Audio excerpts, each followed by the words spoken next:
그리고 다음은 상법 개정의 연장선에 있는 이사 보수 한도에 대해서 이야기를 해보도록 하겠습니다. 주주들의 권리가 높아지면서 이제 회사의 운영에 대해서 정상적인 상황에서는 회사 운영을 할 수 없는 그런 상황까지 발생을 하는데요. 요거 한번 보시게 되면 이사 보수 한도는 지금 상법에 정관의 이사보수 한도를 기재하거나 주주총회에서 결정을 한다고 되어 있습니다.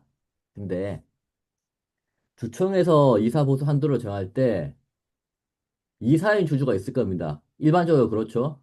보통의 회사 같은 경우에 최대 주주이자 창업자이자 대표이사인 우리 사장님이 주주총회 의장을 하고 안건 상장하면서 이사보수 한도를 정하는데 그러면 본인이 상정을 하고 본인이 의결권 행사를 한 이사보수 한도 결의의 건에서 내 의결권으로 내가 받을 연봉을 정하는 거다라고 볼 수 있는 거죠. 그러면 과연 이게 특별 이해관계자이냐? 자, 지금 보시게 되면 회사법 전문 법무사라는 염추필 법무사님이 이제 올리신 건데 대한민국에서 법무사로서는 굉장히 이름이 높으시고 또 몇 번 거래를 해봤는데 등기는 진짜 잘하시는 분입니다. 이분조차도 뭐라고 적혀 있냐면 주주총회에서 이사 보수 한도를 정하는 안건에 대해서 이사 겸 주주라 하더라도 특별 이해관계에 해당하지 않는다. 따라서 주주로서 의결권 행사할 수 있다. 이렇게 이야기를 하는데 이게 틀린 이야기가 아니고요. 과거부터 지금까지 계속해서 이런 식으로 해석을 해왔습니다. 주주총회에서 의결권 행사를 할 때 주주의 권리와 이사의 권리는 분리된다라고 봐왔고 그렇게 다들 이제 등기도 그 주총도 해왔고 등기도 그렇게 해왔고 그 진행했는데 이 이변이 하나 생기게 됩니다. 다음 페이지 보시게 되면 갑자기 식품기업의 이사보수 한도 안건과 특별 이해관계인의 의결권 제한이라고 나오죠. 자, 여기 보시는 것처럼 이제 남양유업의 홍 회장이 나쁜 짓을 하면서 이사보수 한도를 셀프로 결의를 한 걸 감사가 소송 걸어가지고 특별 이해관계에 해당한다라고 판결이 나와버렸습니다. 근데 그러고 났더니 이 변호사라는 분이 하는 이야기가 그럼 앞으로 어떻게 해야 되냐? 적극적인 의결권 대리행사 권유를 통해서 가결 정족수를 확보해야 되고 그리고 주총 소집 및 진행 과정에서 충실한 준비와 아야 활동을 통한 면밀한 주주 소통이 중요해진다. 하나만한 소리죠. 저거 해가지고 의결권을 모아가지고 안건 통과할 수 있을 것 같으면 이게 이슈가 됐겠습니까? 저건 주총을 한 번도 안 해보지 한 번에 저만 하는 거고요. 실제로는 불가능하다. 그래서 다음 페이지 보시게 되면 이제 남양규 회장의 그 판결에 대한 기사인데 남양유업 회장이자 최대 주주인 홍원식 선생님이 이사보수 한도에서 의결권 행사를 했더니 대법원 가가지고 특별 이해관계에 해당하기 때문에 결의 취소에 해당한다. 이렇게 판결이 나는 바람에 대한민국의 모든 회사들이 지금 난리가 난 상황이고요. 여기에 대해서 이제 나이가 많으신 우리 변호사님이 의견을 내신 겁니다. 칼럼을 내시고 기고를 한 건데 보시게 되면 이제 정족수 산정에 대해서 나오는데 어떻게 해야 될 거냐. 일반적으로 할 경우에는 만약에 우리 대표님이 50% 가지고 있으면 이거는 뭐 아니, 이사보수 한도 안건을 통과하실 방법이 없다. 어떻게 해야 되냐는 것에 대해서 보면 감사 선임할 때 보면 발행 주식 총수에 산입하지 뺀다. 3% 초과되는 거에 대해서는 뺀다라는 규정이 있는 게 하나가 있고요. 그리고 이사회 결의 관련해서는 의사 전족수 포함, 의사 전족수에 해당하는 이사의 수에는 포함이 되고 결의 성립에 대한 거는 뺀다라고 되어 있으니까 요거 두 개가 이제 판례가 있으니 잘 한번 생각해 보자. 그래서 다음 페이지 이분 의견은 뭐 최대 주주의 지분을 의사 전족수에 빼버리면 승인 자체가 불가능하니까 이거는 의사 전족수에 넣되 의결 정족수에는 제외를 하자라는 건데 실무적으로 이게 의미가 있는지 모르겠고요. 재밌는 건 이제 그 다음 페이지 보시게 되면 남녀유업이 저렇게 이제 싸우고 있을 때 약간 그 연관이 있는 온라인 파트너스 같은 경우에 이건 SM하고 이제 크게 연관이 있죠. 여기에 이제 이사 보수 한도를 증액했다. 물론 여기는 이제 그 이창환 대표가 혼자 100%다 가지고 있기 때문에 큰 문제가 없는데 그럼에도 불구하고 이사 보수 한도를 네 맘대로 높였기 때문에 이거는 약간 좀 문제가 있는 거 아니냐라는 이슈 제기가 있었습니다. 법적으로는 전혀 문제가 없습니다. 이거는요. 정리를 해보면 제 생각에는 현재 대한민국에 있는 거의 모든 회사의 이사 보수 한도를 통과시키는 방법은 없다라고 저는 보고요. 그럼 정관의 이사 보수 한도를 기재하는데 그럼 이거는 문제가 없냐? 그것도 문제가 있습니다. 이건 역시 특별 이해관계에 해당해가지고 해당 항목에 대해서는 유기권 행사 불가능하고요. 그러면 이제 최대 주주가 사내이사 사임하고 회장님이 되든지 아니면 홀딩스를 만들든지 해야 되는데 이게 돈도 많이 들고 맨날 이사 책임 경영 하라는데 이게 시대 정신 맞나? 그런 생각이 들고 있습니다. 현재로는 방법이 없다. 예, 이사보수 한도, 와.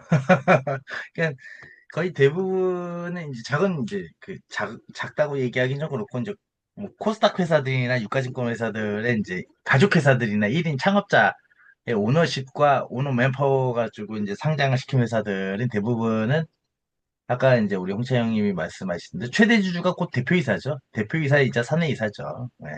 그 지분율을 많이 갖고 있고 그것도 상법에서도 그걸 알고 있기 때문에 최소한 그러면 감사를 뽑을 때는 네가 갖고 있는 것 중에 3%만 인정을 하고 그 3%만 하고 나머지는 너 이외 주주들의 의견을 들어서 뽑아라라고 해서 3% 룰이 도입이 된 거죠. 그게 전 세계에서 유례가 없는 우리나라의 3% 룰인 겁니다. 근데 그럼에도 불구하고 이제 뭐 여러 가지 많은 이야기들이 나온 것들 중에 하나가 이제 이사 보수. 정확히는 그냥 정례적으로 주주총회에서 이사 보수 한도, 감사 보수 한도를 정합니다. 한도를 정하는 거. 이사 보수를 정하는 게 아니고 보수의 한도를 정하는 거예요.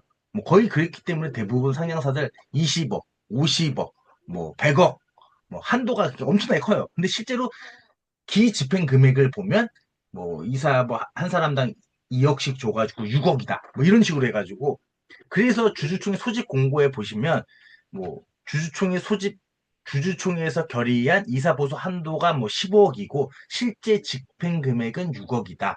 그리고 몇 명이기 때문에 1인당 그냥 산술적으로 계산하면 얼마씩 가져갔다. 뭐 이렇게 기재를 하는 거죠. 그리고 요 이제 우리 법무사님이 이사 보수 한도 자체를 뭐 등기 사항은 아니고요. 그냥 공증은 이제 변호사 주총에서 이제 한 거를 이제 보통 정총에 이제 등기를 많이 치니까 그게 꼭 있죠. 정기주총에는 거의 있죠. 이사 보수하고 감사 보수를 정관에다 명기하는 회사는 요즘에는 조금씩 있어요. 요즘에는 조금씩 이제 그 남양유업 사태 이후로 정관에 조금 이제 남양유업 사태와 그리고 이제 나를 공격하는 주주들 주가가 하락하면서 나를 공격하는 주주들 때문에 어, 정관에 이제 한도로 50억, 100억 막 이렇게 집어넣는 경우 상향사들 요즘 이제 조금씩 트렌드가 생기고 있는 거죠. 그렇다고 해서 그게 정관에 그 정관에 있다고 해서 뭐 등기사항은 아닌데 그 공증을 받아야 되니까 등기사항이 거의 대부분 그 사내이사 선임 뭐 이런 것들 엮여 있기 때문에 같이 치니까 많이 하신 거고 회사 전문 변호사님도 옛날엔 통상적으로 이게 맞는 거죠. 통상적으로 이게 맞고 판례가 이렇게 떴는데 판례가 이제 요 식품 남행유업이죠. 남행유업 우리 홍 회장님이 뭐 이게 대법에서까지 대법에서까지 법리 논쟁인 거죠. 법리 논쟁에서도 뭐 최종 패소했기 때문에 워딩이 그렇기 때문에 이길 수가 없는 거죠. 그래서 논리적으로 보면은 가장 뭐 지금 이제 요 우리 그 변호사님 권단 변호사의 칼럼에 나오는 내용이 맞죠? 이제 법적 논리만 본다면 법적 논리만 보면 여기 3%뭐 이런 거 감사 선임할 땐 아예 요거는 총발행 주식수에서 그냥 다 나가리 시켜는 게 맞고 제적 아예 없는 것처럼 빼라 넘어가는 거 처음부터 없었던 것처럼 이렇게 하는 거고 이사회는 제척사항이다. 그 이사회 그 자리에 앉아 있는 애를 걔는 뭐 현재 앉아 있는 거는 없다고 어떻게 얘기할 수 있냐? 다만 의결권만 제척해라. 그래서 의사 정족수 선정의 기초가 된 의사 수행을 포함하고 결의 여건, 결의할 때 뭐 할 때는 포함하자. 아, 뭐 그러니까 와서 앉아 있어가지고 이사회 성립 자체는 하되 의결 정족 성원에는 포함해되 결의할 땐 제외하자. 뭐 이렇게 얘기하는 건지.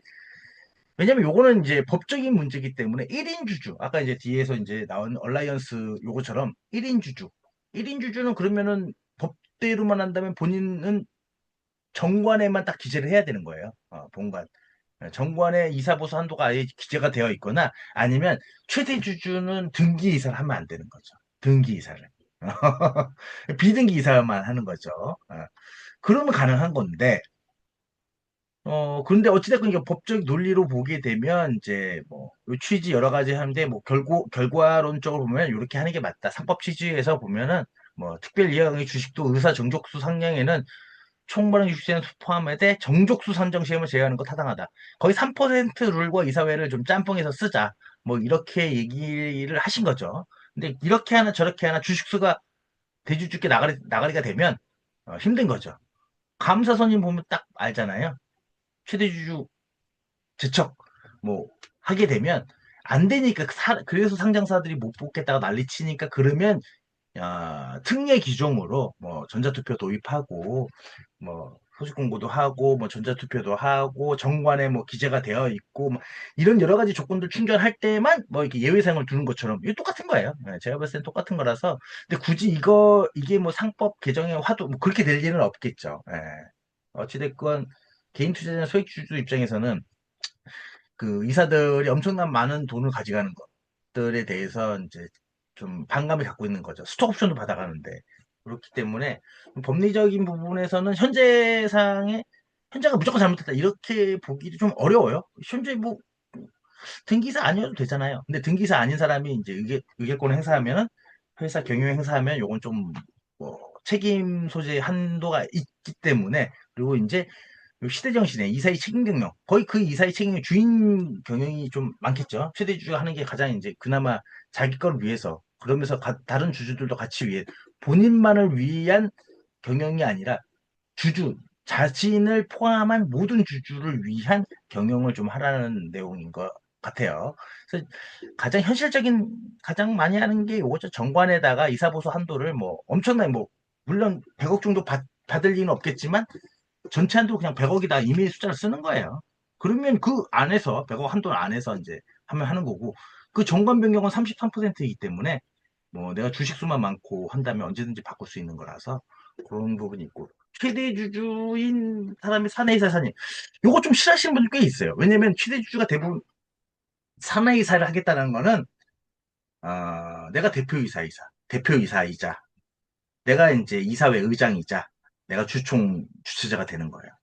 행사를 하고 싶은 게 아니고 이렇게 뭐 내가 주총을 막 하고 이런 걸 하고 싶은 게 아니라 내가 내 도장 법인 인감을 내가 갖고 있고 법인 그 OTP를 내가 갖고 있고 또 사람이라는 게 아무리 믿고 같이 설립한 사람도 어떻게 또 이제 뭐 이렇게 할지 모르기 때문에 시스템으로 관리를 해야 되기 때문에 모든 권한은 최대 주주 주식회사는 최대 주주한테 있는 게 아니고 대표이사한테 있는 거죠. 이사회한테 있고 그 이사회의 실질적인 그 행위를 하는 주체가 이제 대표이사이기 때문에 그래서 법인에서도 뭐그 은행이나 이런 데서도 뭐 계좌를 바꾸거나 아니면 이렇게 할 때 다 대표이사 확인을 받는 거죠.